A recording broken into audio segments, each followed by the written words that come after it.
help you? I'd like to see the man in charge. He's in here.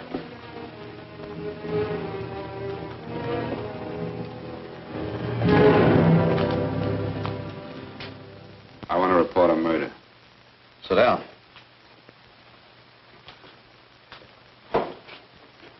Where was this murder committed? San Francisco, last night. Who was murdered? I was.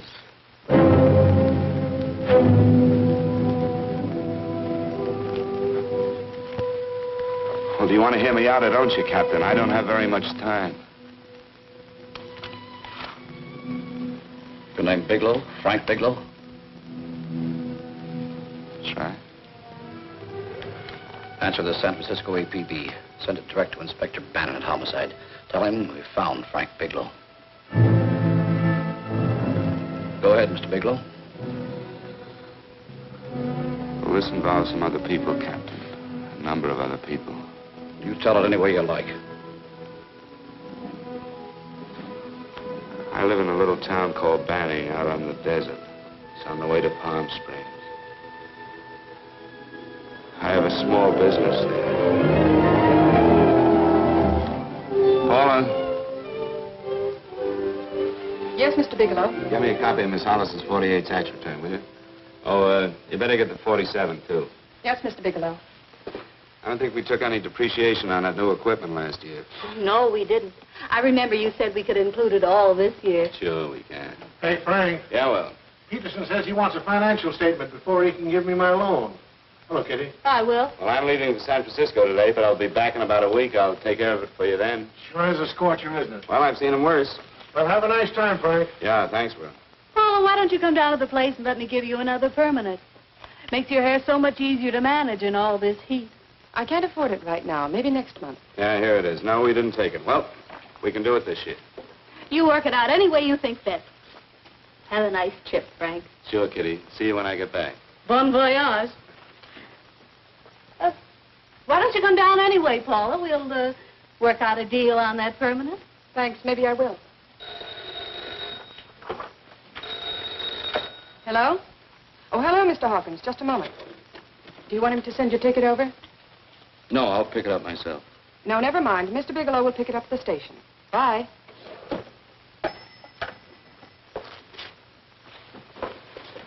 I want to go with you, Frank. Now, Paul, I'm just going on a little vacation. You know that? You want to go without me, don't you? Be gone just a week. And I suppose you just made up your mind to take this little vacation at 9 o'clock this morning? No, Paul, I meant to tell you about it a few days ago. I guess I forgot. Oh, you forgot. Paula, don't be like that. Don't be like what? You just drop a little announcement that you're going away. Not tomorrow or next week or next month, but today. No explanations, nothing. And I'm supposed to swallow the excuse that you need a little vacation. I just want to get away from town for a few days, that's all. Get away from this town or get away from me. Oh, Paula, please try to understand. How can you ask me to understand anything like this? No, I'm sorry, but I don't understand. Go to San Francisco, but don't expect me to be waiting for you when you get back.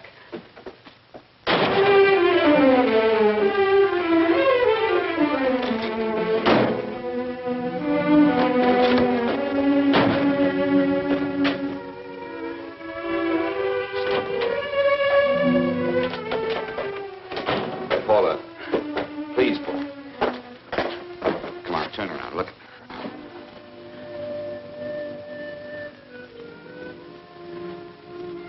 Come here.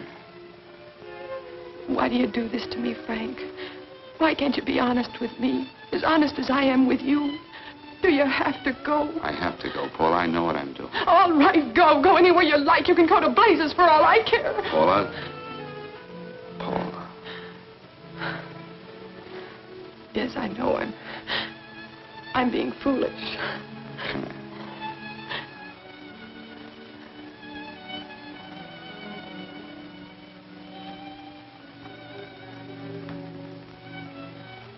Come on, fix your face. We'll go down to Eddie's and have a drink. All right, why not?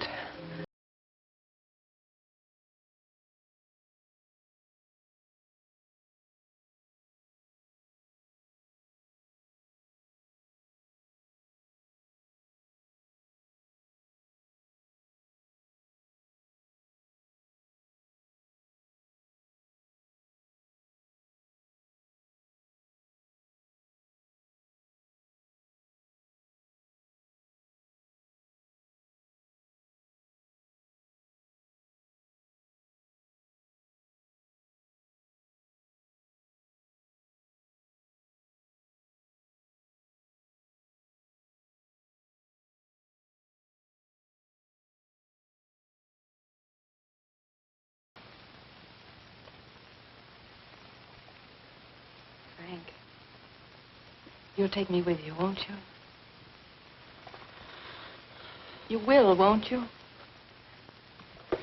Or am I crowding you? What do you mean, crowding me? Maybe you do need this week away alone. Maybe we both do. I know what's going on inside of you, Frank. You're just like any other man, only a little more so. You have a feeling of being trapped, hemmed in, and you don't know whether or not you like it. Look, Paula, I'm going to be honest with you. I care too much for you not to be honest with you. I'm as much concerned for your happiness as I am for my own. I know you've had one bad experience, Frank. I know all about it. But you don't know what it can do to two people, Paula. And the woman always gets hurt more than the man. I don't want you to get hurt, darling. More than anything in the world, I don't want you to get hurt.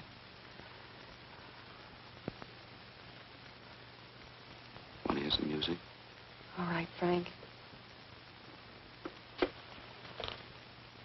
Got a couple of nickels, Eddie? Yeah. This won't bother you, will it? Next result doesn't come in for half an hour.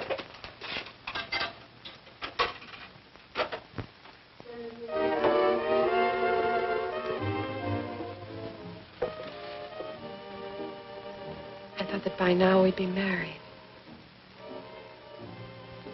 No, I'm not going to crowd you anymore, Frank. Go to San Francisco. I don't like it, but I'm convinced that you must go. I want you to be very sure, Frank. If it's right, and I believe it is, we'll have something really wonderful together. If it isn't, we should both know it as soon as possible. So you see, even if I could stop you, I wouldn't do it now.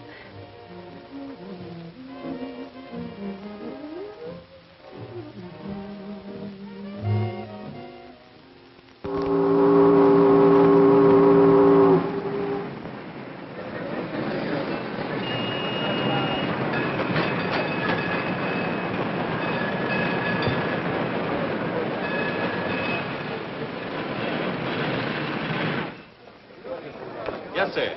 My name is Bigelow. I have a reservation. Yes, sir.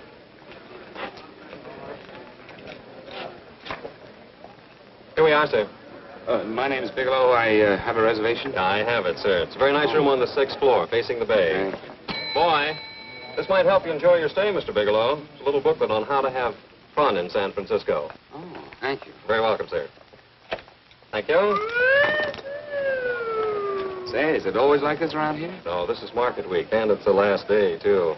Boy, always around until you need him. Oh, 517? Thank you. Here's a message for you, Mr. Bigelow. Long-distance call came in about an hour ago from Banning, from a Paula Gibson. Oh, thank you. Very welcome. Show Mr. Bigelow to 618. Right this way, Slide.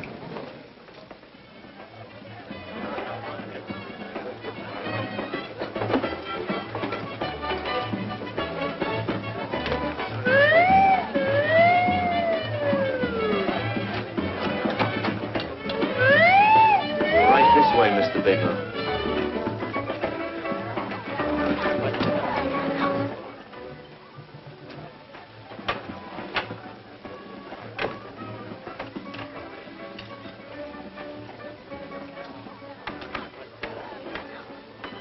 Is there anything else, Mr. Bigelow? Oh, yes, you can get me a dry Manhattan and a pack of razor blades. Yes, sir. Thank you. Oh, and you can leave that door open. Hello, operator. I want to speak to Miss Paula Gibson in Banning, California. Yeah, that's right. No, I'll wait. Hello? Hello, Paula. Oh, hello, Frank. How was the trip? Fine, just fine. Having a miserable time, I hope. Well, I don't know. I just got in. What was that? Market week. The place is crawling with traveling salesmen. You know, Charlie Anderson found out that you went away, and he asked me to go out with him. Oh, really? How did he make out? I'm considering it. Is that what you called to tell me? I'll have you know that this call is strictly business, Mr. Bigelow. Did a Mr. Phillips phone you? Eugene Phillips of Los Angeles. No. He will. He phoned the office 3 times today. Said that he wanted to get in touch with you immediately. He said it's most urgent and imperative that he reach you at once. What did he want? I don't know. But he sounded deep, dark, and mysterious, and quite agitated about something. Phillips. Have we ever done any business with him? Not unless you've been keeping it a secret from me. I looked through all the accounts. Why didn't you tell him you could reach me here? You know I'm supposed to be on vacation. So you told me. And so I told him, dear heart. But the gentleman didn't seem to respect your temperamental moods the way I do. He was very insistent that he speak to you before it's too late, as he put it. Well, tell him you tried to get in touch with me and I've changed my plans and you can't reach me. He won't talk to me. I told him that I was your confidential secretary, but I guess I didn't sound confidential enough. So I told him that he could reach you there this evening. Well, call him back. If it's as important as he says it is, he'll talk to you. Otherwise, he'll just have to wait until I get home. Ma, aren't we adamant this evening? All right, shall do. And Frank, Yeah? I don't quite know how to say this. Say what? Well, what I want to say is that there's nothing you can do that you ever have to feel guilty about. Oh. Sure. Thanks, Paula. I'll call you tomorrow. Right.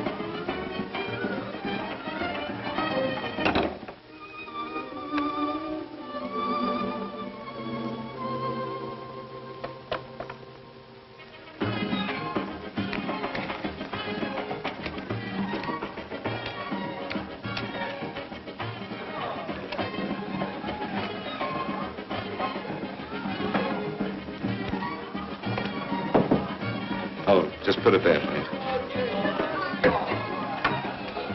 You can keep the change. Thanks very much. Say, how long has this been going on? Oh, it's been a madhouse all week, but they check out tomorrow. Oh? I thought you were with them. No, I'm just here on a vacation. Why does everybody come to San Francisco and tear loose? Excuse me. Say, I'm awfully sorry to bother you, but would you mind if I use your telephone? No, go right ahead. I'm just across the hall here. One of the boys is using my phone, and he's been on it for a half hour. I just want to call downstairs. Yeah, sure. Thank you. Room service, please. Hey, things really picked up the last few days, didn't they? Right at much business? Well, I'm not here on business. Oh, room service? It's Mr. Haskell in 617. Yes, that's right. Would you send up 3 more bottles of bourbon and 2 scotch? Yeah, that's right. Oh, and some more ice, too. Yeah. All right, thank you. You here all alone? Yes, I just got in town. Well, why don't you join us for a drink? Well, I don't want to barge in on your party. Oh, nonsense. It's not a party. Just a few of the boys entertaining some buyers. You know, the usual thing. A few drinks and some laughs. It's no party. Come on. Well, come on. All right. I know what it's like to be all alone in a strange city. I'm Sam Haskell. I'm Frank Bigelow. You think some of these guys never been away from home before? Yeah. Hey, quiet down a minute. Hey, will you quiet down a second? I want you to meet Frank Bigelow. Hello. This is Jane Carlisle. Hello. Bill Welch. How are you, Mr. Wells? Glad to know you, Bigelow. Jane's the prettiest buyer in San Francisco. Oh, hey, I resent that. You don't think I believe him, Elaine? Well, he spreads that from coast to coast. Oh, gee. But it's good for my morale anyway. I'm George Cantwell. Glad to know you, Mr. Bigelow. Bigelow, yes. Right on much business? He's not here on business. Oh? Well, Well, why don't you get the man a drink before he dies of thirst? how about a little bourbon? Well, that's fine. Bourbon it is. Of course, Mr. Wallace. Yes, Mr. Wallace. But, Mr. Wallace, I'll need at least a week in Cleveland to visit all my accounts. I can't figure on being in Philadelphia until the 17th. Eddie, will you get off the phone? I want you to meet Frank Bigelow. How are you, That's his boss. He's been trying for an hour to get his expense account boosted. Yeah, the way this guy holds on to a dollar, you'd think they weren't printing them anymore. Yes, Mr. Wallace. I'm leaving here the first thing in the morning. Yes, sir. Oh, keep your hips loose, Harry, like this. Oh, yeah. How's he doing? Oh, there's nothing wrong with Harry's drummer. The 2 years ago at the Murray's wouldn't shoot. Hey, now, wait a minute. I was doing all right, sir. This is Sue and Harry Brandis. Hello, good to meet Glad you. meet How are you? Where'd you find her, Sam? On a dance marathon? Bourbon. Oh, thank you. Oh, thanks. Say, I'll bet you could do the rumba. Well, a little, but I'm kind of rusty. Anything would be an improvement after Harry. Oh, how do you like that? Well, here goes. Hey, you're good. Oh, my wife, she's a good dancer, isn't she, Bigelow? Oh, yeah. Fellas, I thought you were going to show us a good time tonight. Is this doing the town? That's right. We practically bankrupt our stores to buy everything you've got. Then you keep us in this hotel room. I agree. This is my last night to howl before I go back to being a dutiful housewife. Well, it looks like we're stuck, boys. This is where we blow all our commissions in one night. And you're coming with us, Bigelow. Oh, no, thanks. You run along. I've got to get unpacked and have dinner. Oh, no, you're not going to get away from me. Now that I found a man who can dance, I'm going to hang on to him.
You got here. Wait till they hit the pitch in about an hour. That's when they really go out of their minds.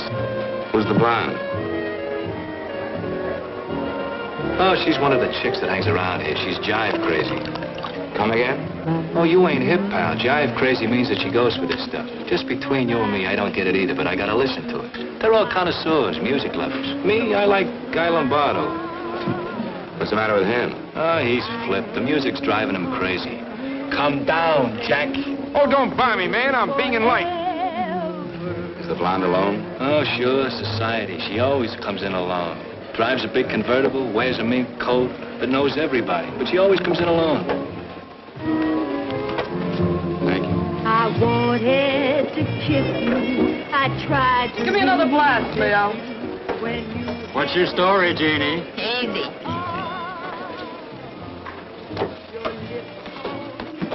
Hello. Easy. Dig the fisherman. Oh, that's really silk, isn't it? Can I buy you a drink? Sure thing. Give me a blast, Leo. Leo, I left my blast at the other end of the bar.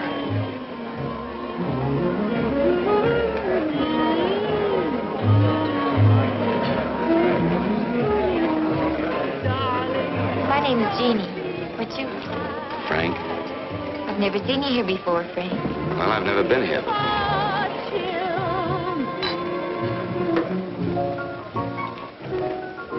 This isn't mine. Mine was bourbon. Well, sure it is. You saw me pour it. Give me a fresh drink. Anything you say. Oh, listen to that piano. Feel those vibrations. You don't get your kicks out of this, do you? I can live without it. Why do you stay here? I don't know. None of it, I know. You're lonely in a big city. Why, you don't have to go into a routine with me. I like good company, too.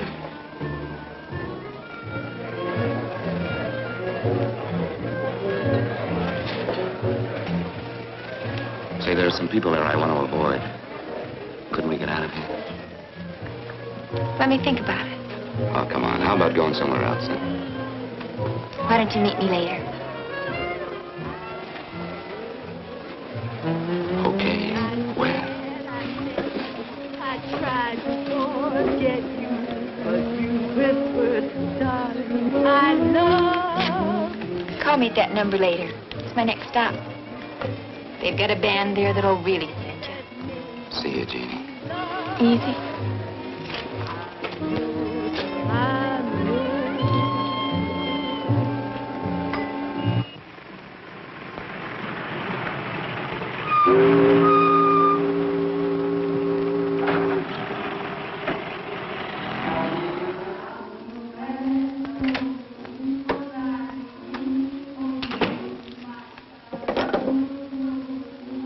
Never mind, operator.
Room service, please. Come in.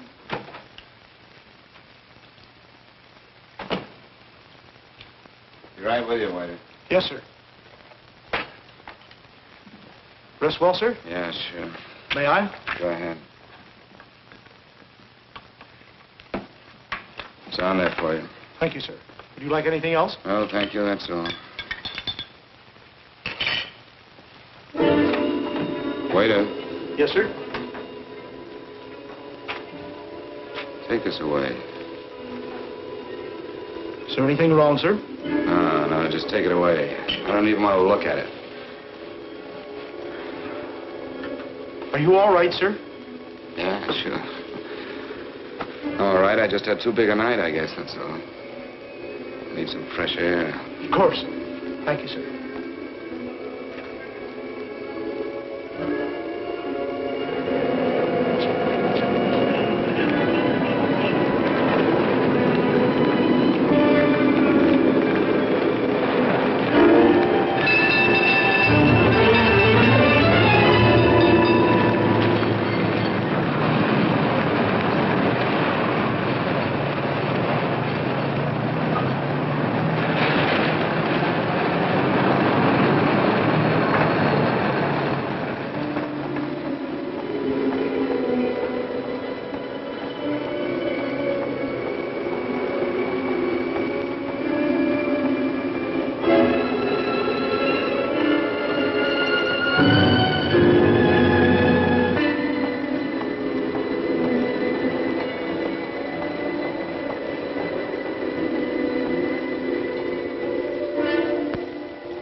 Lungs in good condition.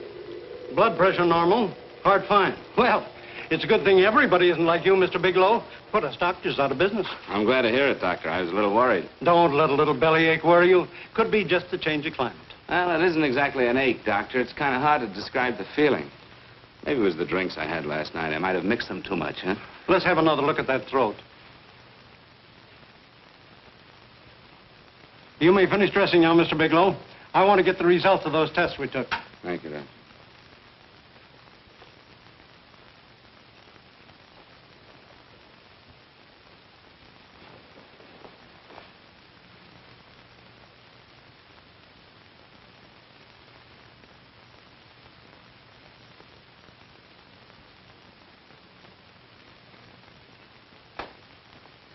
Mr. Bigelow, this is Dr. Schaefer. Hello, Doctor. How are you? Sit down, Mr. Bigelow. According to the information you gave Miss Wilson, you're not married, Mr. Bigelow. That's right. Do you have any relatives, family, anyone in San Francisco? No, no one. I don't know a soul in San Francisco. Where is your home? What is this, Doctor? Why all the questions? You're a very sick man, Mr. Bigelow. Sick? But you told me I was in good shape. Yes, I know. But my preliminary examination didn't reveal your true condition. You sound as if it's pretty serious, Doctor. It's extremely serious. I want you to understand that we wouldn't tell you something like this unless we were absolutely certain. Well, of course, of course. You must steel yourself for a shock, Mr. Bigelow. Well, go on, Doctor. What is it you're trying to tell me? Our tests reveal the presence in your body of a luminous toxic matter. What is that exactly? A poison that attacks the vital organs. Poison? We have no alternative but to tell you this. Your system has already absorbed sufficient toxin to prove fatal. I wish there was something that we could do. What do you mean, wish? You mean there's nothing? There is nothing anyone can do. This is one of the few poisons of its type for which there is no antidote. Well, this is fantastic. This is the most ridiculous thing. You don't have very long. What do you mean? A day, possibly a week, 2 weeks at the outside. It's hard to say exactly. Well, this is impossible. I don't believe it. You've made a mistake. That's it. It could be a mistake, couldn't it? You have made a mistake, haven't you? Answer me. Dr. Schaefer is an authority on toxicology. Been no mistake, Mr. Bigelow. Do you realize what you're saying? Well, you're telling me that I'm dead. Do you think you can explain my life away in just a few words? Why, I don't even know who you are. Why should I believe you? You must calm yourself, Mr. Bigelow. We want to offer you every assistance that we... Assistance? Who wants your assistance? Who wants anything from you? You're nothing but a couple of phonies. Why, I think you're crazy. That's it. You're crazy. The both of you. You're crazy.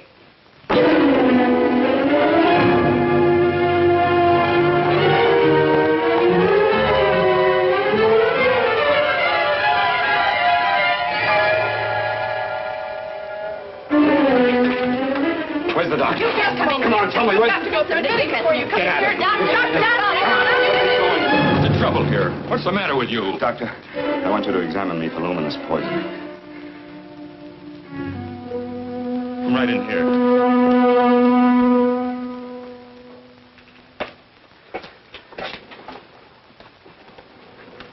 Yeah, you've got it all right. Your system has already absorbed it. Are you sure, Doctor? Are you absolutely certain? Couldn't there be some mistake?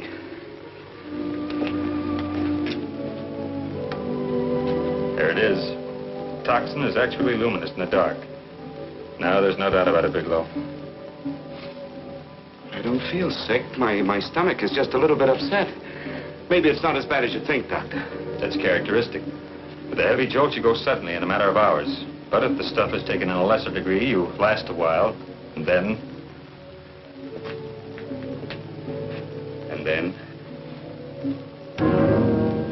Give it to me straight, Doctor. Well, a number of things are involved. The systemic condition of the individual, the amount consumed, exertion. Yes? You won't feel too badly for a while. Then it will happen suddenly.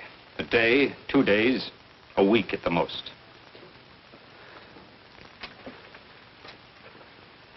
A day.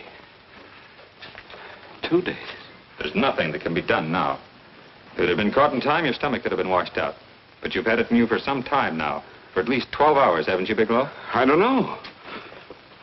You don't know? No. Don't you know how you got it? No. This is no accident. Somebody knew how to handle that stuff. That wax is tasteless and odorless. The amount of alcohol in your body, you must have got it in liquor. I was drinking last night. Arrange for your admission to the hospital immediately. Of course, I'll have to notify the police. This is a case for homicide. Homicide? I don't think you fully understand, Bigelow. You've been murdered.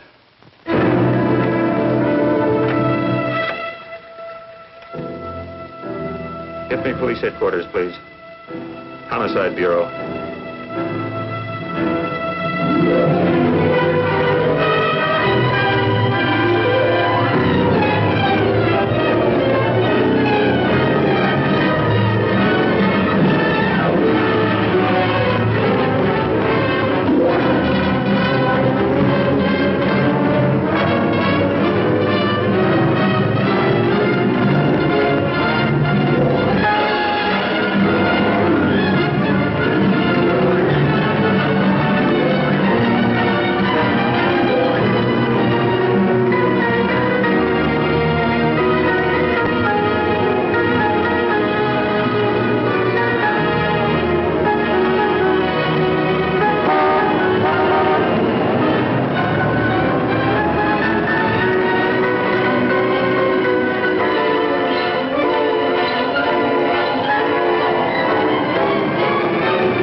you've got him licked. There's nothing that can be done now. You've been murdered. You've been murdered. You've been murdered. You've been murdered. You've been murdered.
Open up. Open this door, I tell you. Open it up or I'll break it down. Where are those men? Where are those men who were here last night? I don't know. There are no men here. Please go away. Don't lie to me. Where are they? Mister, this lady just checked in. Those men aren't here no longer. They checked out of the hotel early this morning. Checked out? Please go away. I'm sorry. I'm terribly sorry.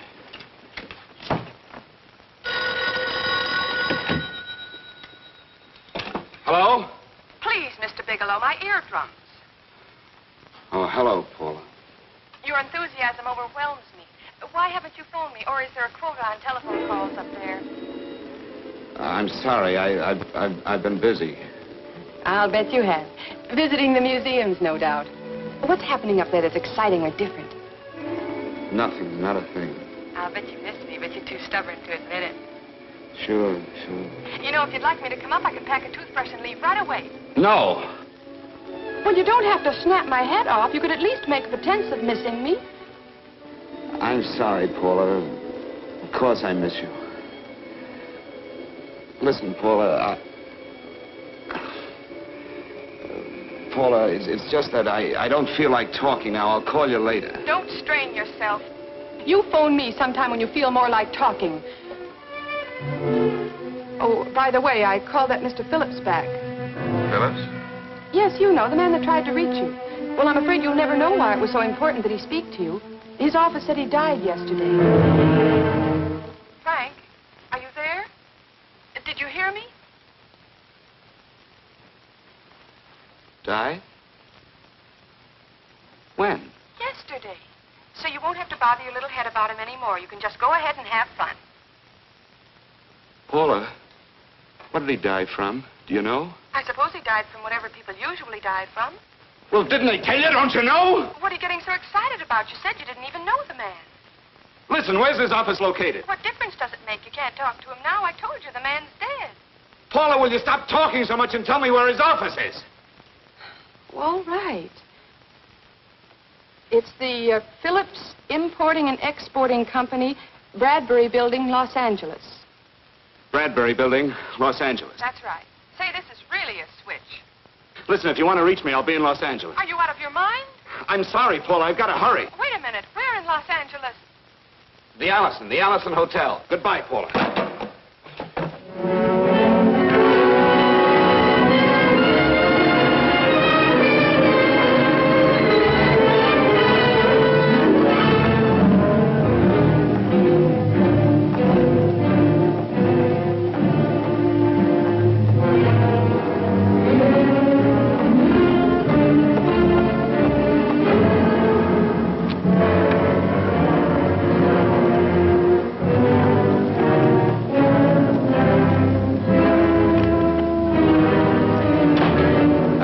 Someone in charge here. What is it in regard Well, to? it's a personal matter. It's quite urgent. Perhaps Mr. Halliday can help you. Who's he? He's our controller. Your name, please? Bigelow. Mr. Bigelow to see you. Send him in. Go right in, please. That door.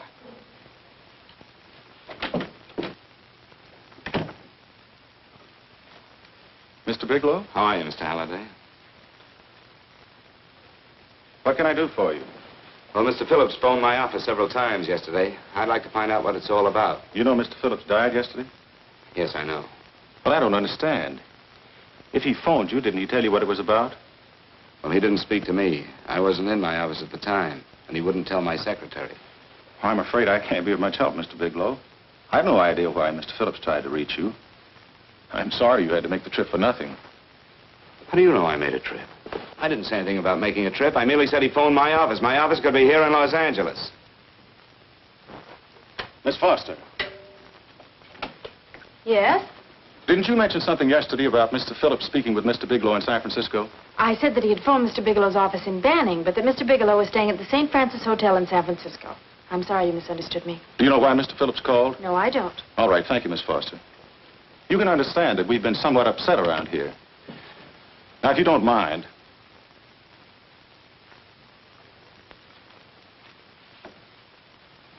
Did Mr. Phillips have a wife, family, anyone that could help me? you can't intrude on people at a time like this just to satisfy some curiosity. It isn't just curiosity. Then I suggest you wait a week or so. I can't wait. Well, I'm sorry you'll have to. Well, there's always a phone book. You're a pretty aggressive fellow, Bigelow. Are you quite sure that this is as important as you make it appear to be? It's important. Mrs. Phillips lives at the Sunset Arms Apartments. Thank you. I needn't tell you she's under a strain. I suppose you're capable of using a little more tact with her than you demonstrated with me. I think I can handle it. By the way, what was the cause of Mr. Phillips' death? Suicide. He leaped from the balcony of his apartment.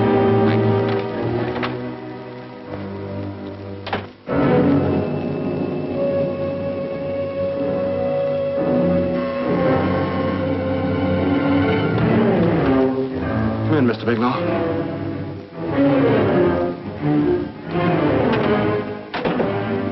I'm Stanley Phillips, Eugene's brother.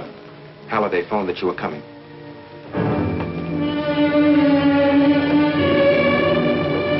This is my sister-in-law, Mrs. Phillips. I'll try to make this as brief as possible, Mrs. Phillips. I'm afraid I can't be of any help to you, Mr. Bigelow. I haven't the slightest idea why my husband wanted to speak to you. Well, I guess Halliday covered just about everything. Did your husband ever mention anything about me, Mrs. Phillips? Anything at all? No, I can't recall Eugene ever having mentioned your name.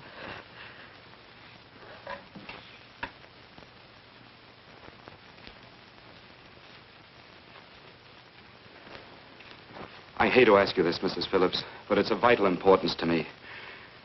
Do you know why your husband committed suicide? Oh. You're certainly not the most diplomatic person in the world, are you, Bigelow? Were you a friend of my brother's? I never met him.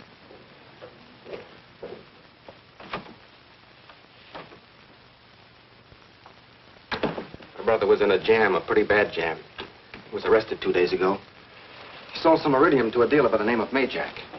It's a very rare metal, very costly. Anyway, the iridium turned out to be stolen. He was released on bail yesterday, but he faced a pretty stiff prison term. And have committed suicide for less. Yes, I know. That's how the police feel about it. What puzzles me, though, is this crooked deal. Knowing Eugene, you wouldn't say he's the type of man to be mixed up in anything like that, now would you? I told you I never met him. That's right, so you did. Now, what's this all got to do with you, Bigelow? I don't know. Let's come clean with each other, Bigelow. Surely you must have some idea why my brother was so desperate to contact you. I have no idea. That's odd. Then how could it be of such vital importance to you? Well, you seem to know the answer to everything else. Maybe you know the answer to that one, too.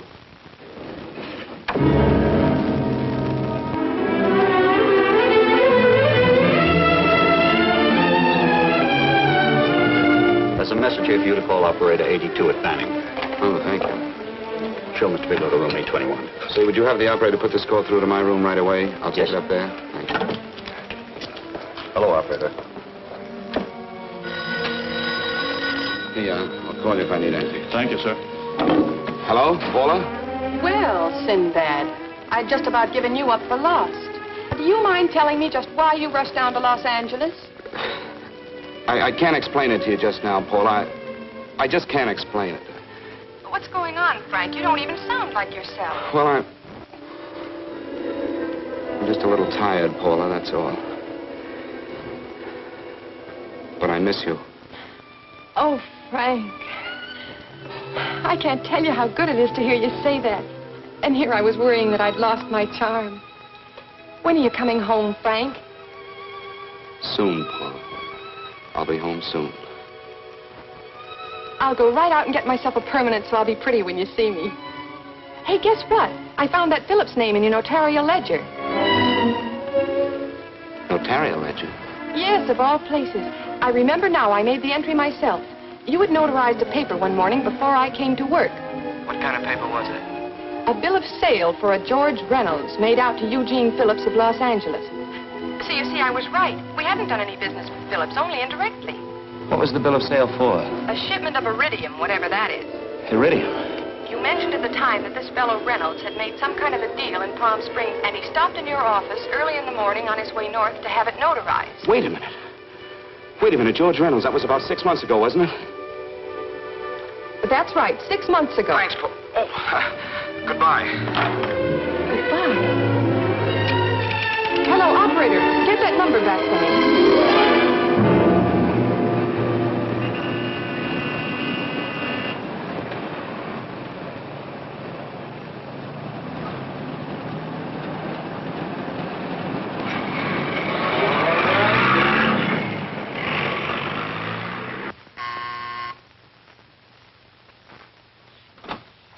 I've got to talk to you, Mrs. Phillips. Please, go away. I want to be left alone. But I found out why your husband wanted to see me. It was in connection with a bill of sale. Come in. Thank you. What do you know about a man named George Reynolds? George Reynolds? Yes. Why, that's the man my husband claimed sold him the iridium. And what did Reynolds claim? Reynolds disappeared. Yes? About 2 months ago, my husband grew suspicious that something was wrong. Since then, he tried in every way to locate Reynolds, but could find no trace of him. But I don't get it. Your husband could have proved he made a legitimate deal by showing the bill of sale he got from Reynolds. Then there was a bill of sale? Yes, of course there was. My husband swore there was, but at the time of his arrest, he couldn't find it. It was mysteriously missing. Well, then, if your husband could have shown proof, it would have been George Reynolds who would have faced the prison term. Eugene was convinced that Reynolds had stolen the bill of sale. He was the only one who had reason to eliminate evidence of the transaction. Thank you, Mrs. Phillips. Thank you very much. You've been very helpful. Oh, if you'd only come sooner, Mr. Bigelow. My husband might be alive today. I know.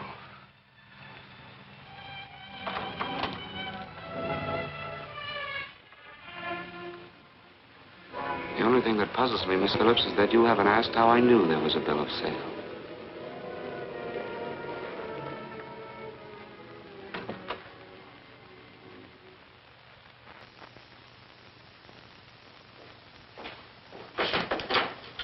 Mr. Halliday isn't in. He should be back shortly.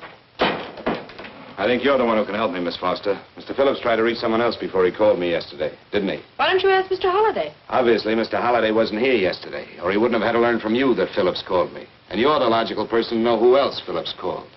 I don't believe that's any of your business, Mr. Bigelow. Don't think you're revealing anything confidential, Miss Foster. I know that he tried to reach somebody else. Mrs. Phillips told me. You're bluffing, Mr. Bigelow.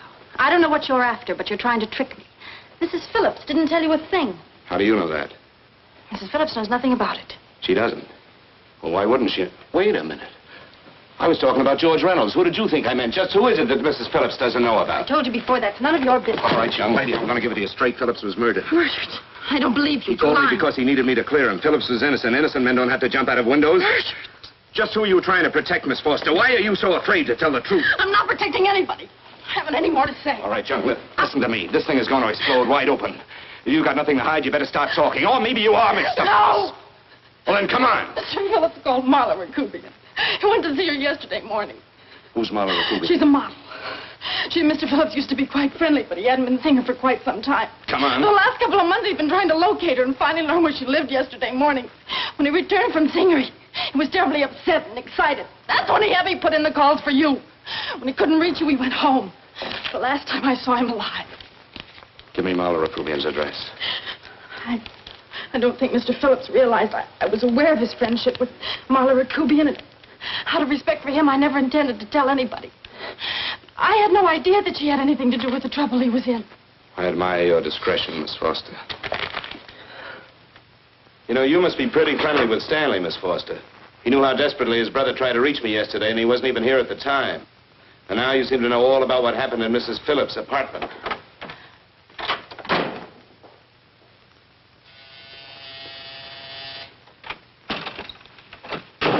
Miss Rakubian? Yes? What do you want? Get out of here or I'll call the Go police. ahead, call him. Oh, go ahead, call him. Going on a trip, huh? Yes, going away for the weekend. Sailing for Buenos Aires tomorrow, some weekend. I'll send you a postcard. Now get out of here. Who are you going with, George Reynolds? Never heard of him. I suppose you've never heard of Eugene Phillips either. Just who are you? What do you want? Never mind who I am. Where's Reynolds? I told you I don't know him. Now will you get out of here and leave me alone?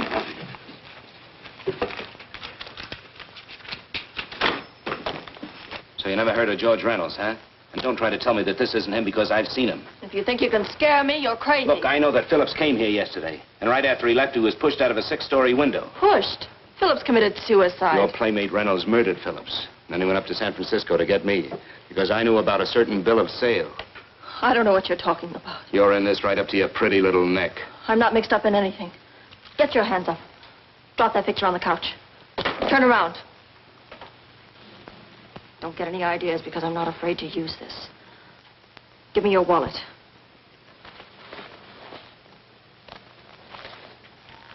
Frank Bigelow, Hotel Alex. All right, now where's Reynolds? I don't know. I don't know where he is. Is that what you told Phillips yesterday? I told him exactly what I'm telling you. I haven't heard from him in months. Yeah? You're mighty careful of the picture of a man you haven't heard from in months. What does the Ray stand for? It was a pet name. Do you mind? Oh, it sounds very cozy, Miss Rakubian. You and Reynolds call each other pet names while you make a sucker out of Phillips. Phillips made the deal because he wanted it. Yeah? I'll bet you weren't above using what it takes to help make him want it. Who's paying for this trip? I am. Really? A first-class trip to Buenos Aires on a model salary. Don't make me laugh. Since you and Reynolds aren't seeing each other anymore, you don't mind if I keep this to you? If I were a man, I'd punch your dirty face in. You know, I really believe you would. Oh, I almost forgot. Your tickets. Don't be surprised if I'm there to see you off.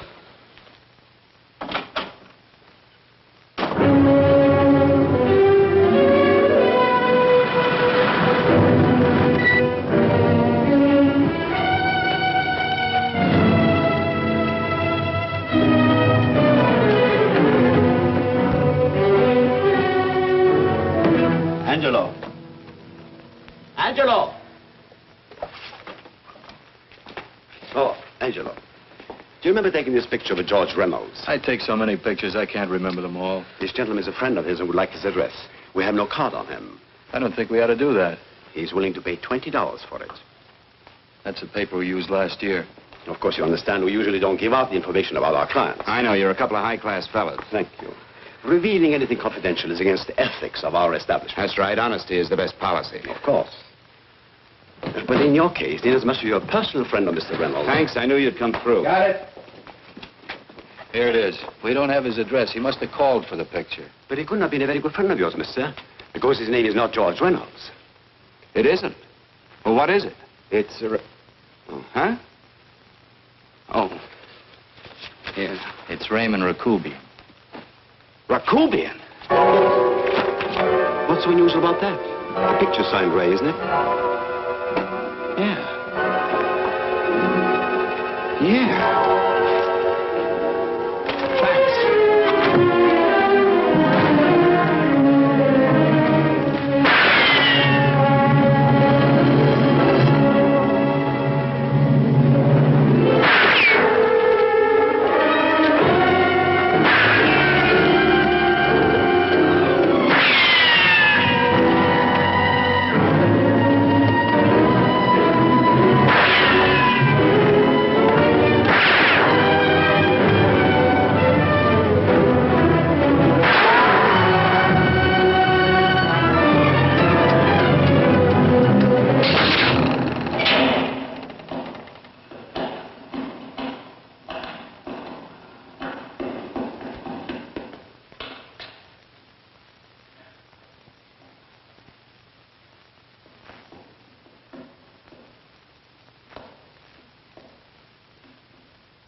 lips cold and shady, then I thought that maybe love.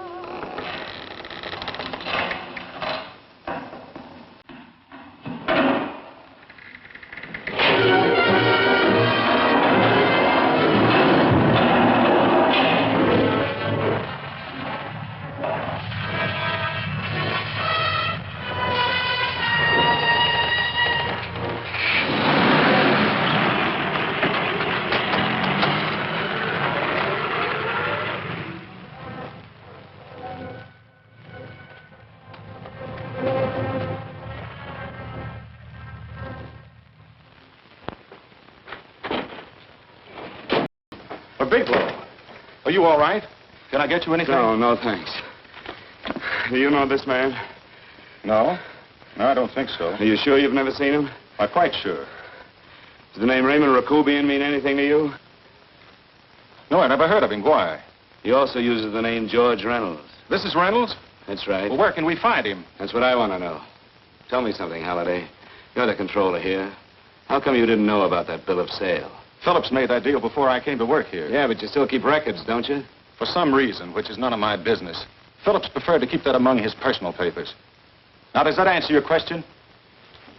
You came in here today asking for some information that you needed, and I tried to be as cooperative as I could. But now you're beginning to annoy me. So get out before I throw you out.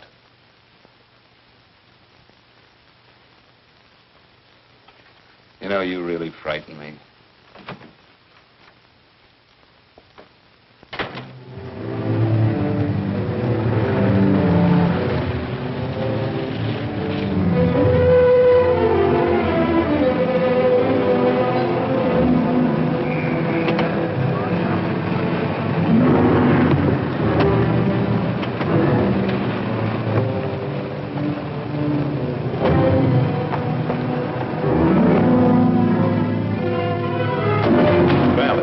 You showed up, Bigelow.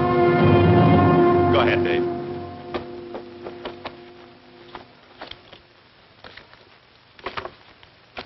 Real cute, ain't you, Bigelow? Just real cute. Paula didn't lose much time getting a hold of you guys, did she? Shut up. Let's go, Bigelow. Look at him. He can't take it. Soft in the back. You do that again and I'll kick your face. Lay off, Chester. Cut it out. Shut up! Who asked you? Better let him answer. The clerk might know he's in. Go ahead, Bigelow.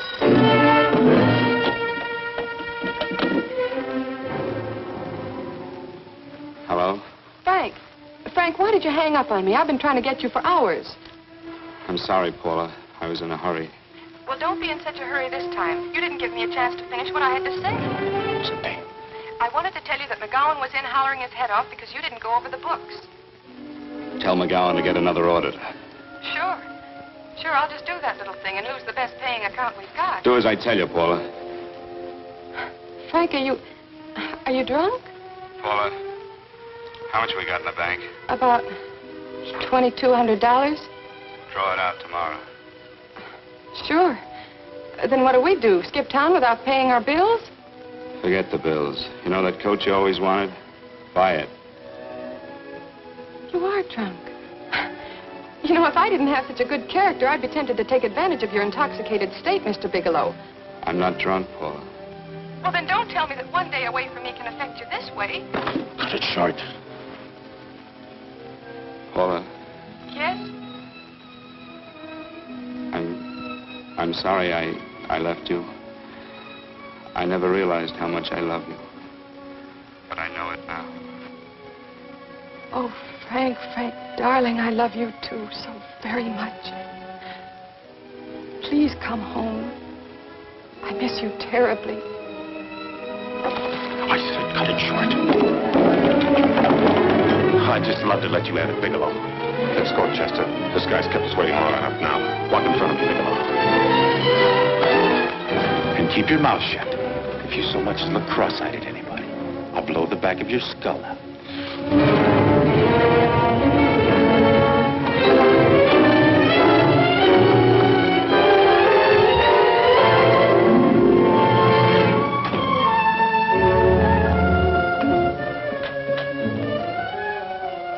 Bigelow's real cute. He wanted to get tough with Chester. He don't know Chester. Did you get the picture? Don't I always get what Mr. Majak sends me after? Majak? That's right. I'm the dealer who bought the iridium from Phillips. I get it.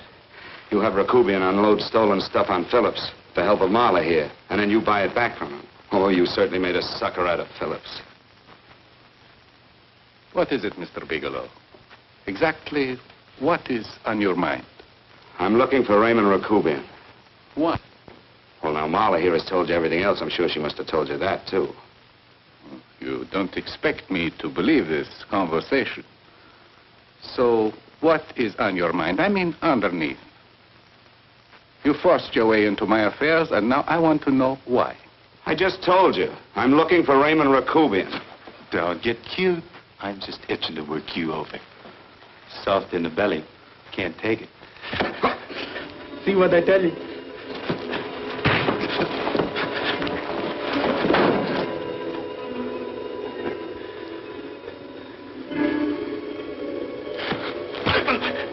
Can't do that to Chester. I'm going to blow your guts out. Easy.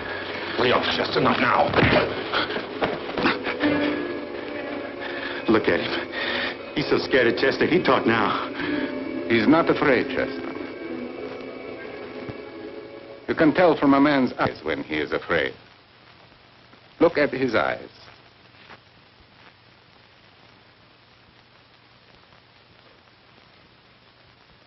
Oh!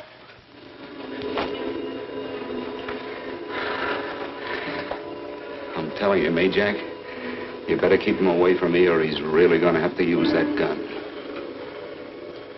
Go away, Chester, please. Do what I tell you, my boy. Please. And help Dave.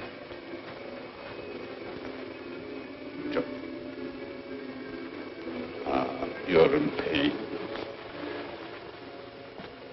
He's an unfortunate boy. He's psychopathic. He's unhappy unless he gives pain. He likes to see blood. Come with me, Mr. Bigelow.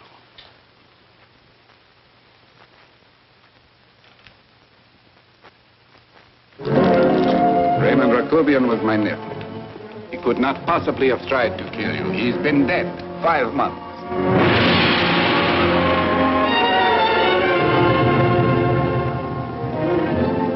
I'm afraid you have been sidetracked. Provided it is true that somebody made an attempt on your life. Somebody made an attempt again today. I had no reason to kill you, believe me. What do you mean you had no reason? I notarized a certain bill of sale. You notarized the bill of sale for Reynolds, not Rakubian. What I told you was true. I had no reason to kill you. That's a closet, Mr. Bigelow. And under other circumstances, you could go home now. But now you present a problem. You know too much, and I am in danger. Chester! Suppose I were able to prove to you that I only want to find the person who tried to kill me. And I won't cause you any trouble. You know I can go to jail for 10 years for this little business. 10 years. At my age, that's my life. That means my entire life. With my life, I do not take chances. I am sorry, believe me. You want Joe to go with you? No. Just Bigelow and me.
all right? Yes, I'm all right, Paula, but what are you doing here? How did you get here? Freddie Ross threw me down. I had to come. I had to see you. You shouldn't have come, Paula. You shouldn't have. What is it, Frank? You're in some kind of trouble. I know it. Look at you. You're a sight. Your clothes look as if you've slept in them. Are you ill? You are. You're feverish. I'm all right, Paula, and I'm not in any trouble, believe me. You're lying, Frank. Right after I spoke to you, I got a phone call from the San Francisco police. They asked if I knew where you were. You didn't tell them anything, did you? Of course not. It was the homicide detective that called. What is it, Frank? If you're in any kind of trouble, you certainly can trust me. Look, I'm not in any trouble with the police, Paula, believe me. But you can't stay here. You've got to go back to Banning right away. No, I won't go, Frank. I won't. I'm staying here with you. Paula, it's better that you go back, believe me. Why? What's this all about? What have you got to do with this Phillips and Reynolds? Phillips was murdered. What could that possibly have to do with you? All you did was notarize a paper. You've notarized hundreds of papers. I know. All I did was notarize one little paper out of hundreds. Frank, you frighten me. You don't even act like yourself. I know that you're in trouble, that something is wrong, that you're in serious trouble. You frighten me, Frank. Oh, don't be frightened, Paula. Don't ever be frightened of anything again. Will you promise me that? I love you so much, darling. More than you seem able to understand. Oh. I never really knew happiness until I loved you. Sometimes when I used to be afraid that you weren't sure how you felt, I tried to hold back, but I couldn't. Losing you would have been losing everything. There would have been nothing left. Don't, Paula, don't. Now I'm afraid again. Somehow I feel that I'm going to lose you, but there's nothing I can do about it. I feel so helpless. You're leaving me out of something. Tell me, Frank, what is it? Give me a chance to fight back. Just give me a chance, please. You do love me, don't you? Oh, yes, Paula, I love you. I never was more certain of anything in my life. I wasn't sure before. I was a little blind, I guess, but believe me, I'm sure now. Can you understand that, Paula? I understand. A man can be like that, Paula. Something has to happen. It can be a big thing or a little thing, but it can make him realize how much someone means to him, how much he really loves her. Oh, and I love you, Paula. More than I ever thought it possible to love anyone in the world, I love you. Then why won't you tell me about this trouble you're in? Why won't you try to let me help you? You can't help me, Paula. You don't want my help. Oh, Paula, there's nothing you can do. Will you believe me? So will you please go home, please? No, Frank. I won't go. I know you're in trouble. I can't leave you like this. All right, Paula, look, wait for me in the lobby of the hotel, and I'll be back for you soon, I promise. You promise? You're yes, sure? Paula, I promise. Is that a new outfit? Yes. Oh, that's beautiful.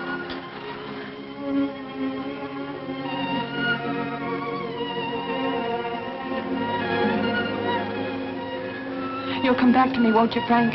Yes, Paula, I'll come back, I promise. Please hurry, darling. Oh, I love you. I love you, Paula.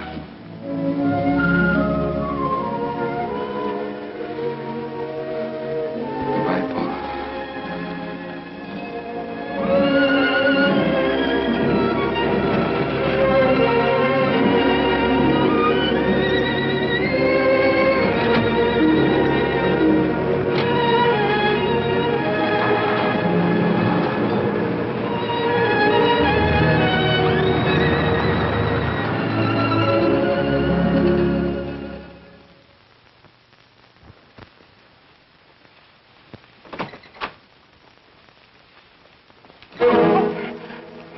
Stanley here? You sure? All right, get in there. I'll get Stanley on the phone. Tell him to come over here right away. Use any excuse you want. What are you going to do? What was Stanley going to do when he used me for a clay pigeon today? I don't know what you're talking about. Don't act innocent with me. I fell for that once. I don't know what you mean. I told you everything you wanted to know this morning. Yeah, you told me just enough so I'd get sidetracked and wouldn't know that Stanley was the one I was after. Stanley? Oh, no. You and Stanley have been together on this from the start. Now, come on, get on that phone and call him. Don't let him know I'm here. Bigelow.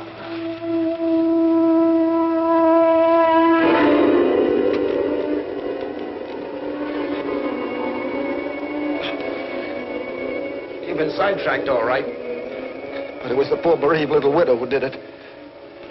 Miss Forster found this letter this afternoon. It's in my brother's desk at the office. It's postmarked 2 years ago. It isn't exactly the kind of a letter that a married woman gets from a casual friend. I'm sure my brother wasn't aware that they were so well acquainted when he hired Halliday. What's the matter with him? all right since dinner. Where did he have dinner? At Mrs. Phillips' apartment. Halliday was there, too, and Stanley confronted them with that letter. Do you have anything to drink? Yes, why? How long ago? Half an hour ago, just before I came here. Miss Forster, get on the phone, call the emergency hospital. Have them get an ambulance over here right away. What? Tell them to prepare a stomach wash for luminous poisoning. Luminous poisoning? Go on, do what I tell you. You may still have a chance to save his life. Go on!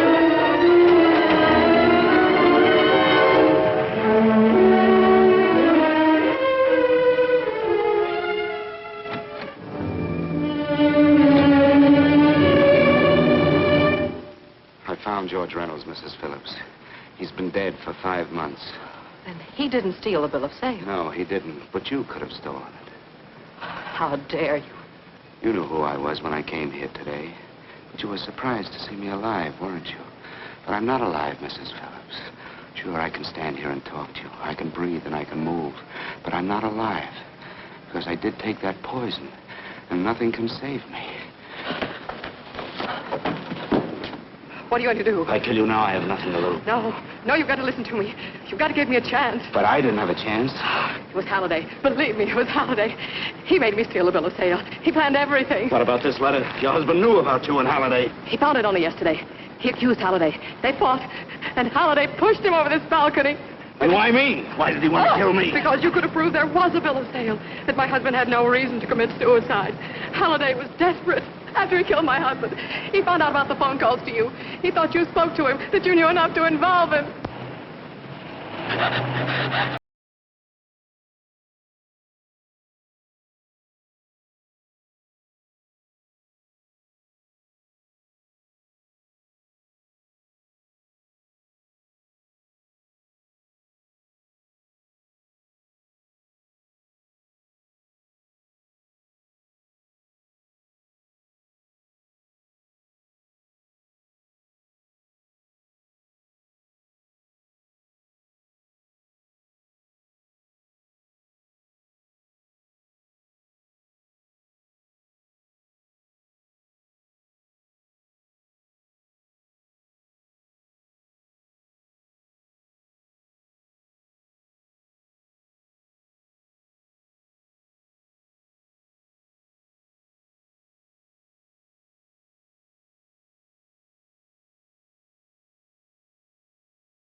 All I did was notarize a bill of sale.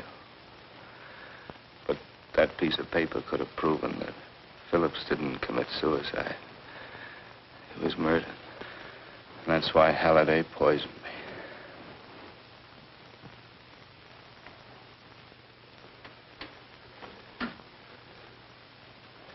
Would you?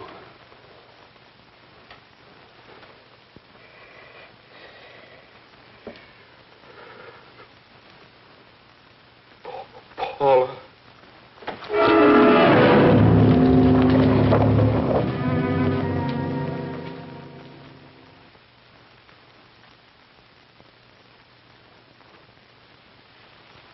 Call the morgue.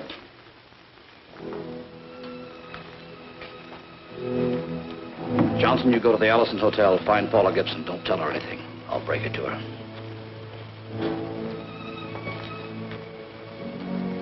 How shall I make out the report on him, Captain? Better make it dead on arrival.